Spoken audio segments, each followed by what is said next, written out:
did it all begin? What are the origins of our planet? To understand our place in the universe, we need to explore space. Let's look at some of the missions we are using to do this.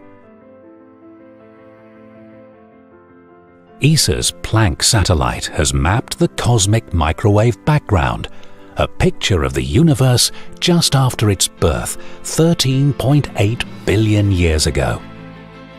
The tiny color differences in the image represent seeds that later formed galaxies and galaxy clusters.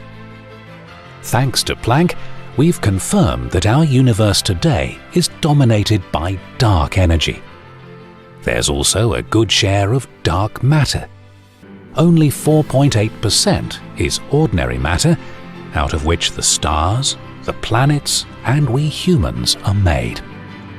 But we're still a long way from understanding how this dark universe works. Euclid will observe billions of faraway galaxies.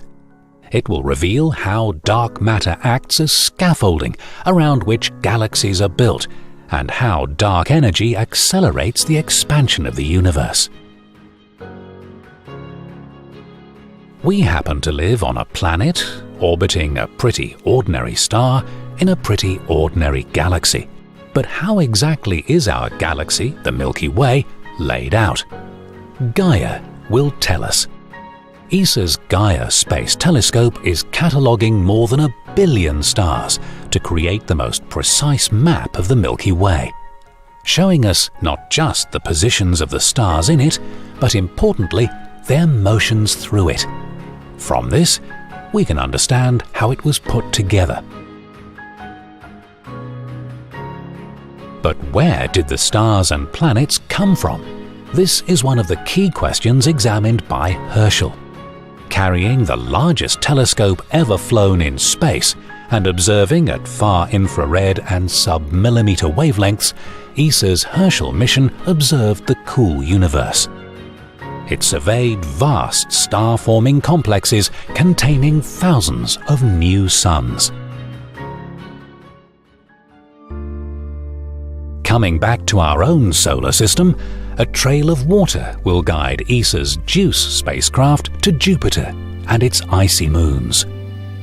Ganymede, Callisto, and Europa have vast oceans of water beneath their icy crusts. Somewhere in these oceans, the conditions to support life may exist. Our search for life also leads us to Mars. ESA's Mars Express has found evidence that there was once liquid water on the planet, while methane in the atmosphere today could be linked to microbial life under the surface.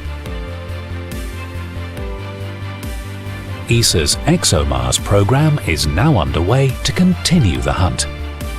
Launched in March 2016, a new orbiter will track the methane in much more detail, and new landing technologies will be tested. And a few years later, a rover will drill into the Martian terrain in search of signs of life, past or present. The SOHO spacecraft is able to determine what's happening deep inside our Sun. It can warn us of eruptions leading to solar storms 3 days before they reach the Sun's surface. Its successor, ESA's Solar Orbiter, will take pictures of the polar regions of the Sun for the first time and study the origin of the fast solar wind. And now to Mercury. Bepi Colombo will orbit the nearest planet to the Sun to unlock the origin and history of this mysterious planet. Special insulation and solar cell technology are needed to withstand soaring temperatures of more than 400 degrees Celsius. Finally, ESA has reached new heights in exploration with Rosetta, the first ever mission to rendezvous with, escort, and land on a comet.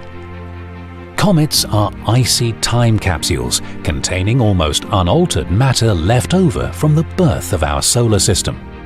Exploring this material in detail as the comet evolves, we will change our understanding of the birth of our planetary system and of our own origins. The exciting journey of Rosetta and its lander Philae has captured the world's imagination, bringing space exploration once more to the fore. In the quest to understand our place in the universe, the European Space Programme pools national resources and achieves what no single member state could do on its own. The total cost of ESA's activities is less than the price of one cinema ticket per European per year. A ticket that answers the questions about our place in the universe. A ticket that creates jobs in Europe and maintains a competitive space industry. A ticket that supports European scientists performing at a world-class level. A ticket that fosters European identity and demonstrates European capability and vision.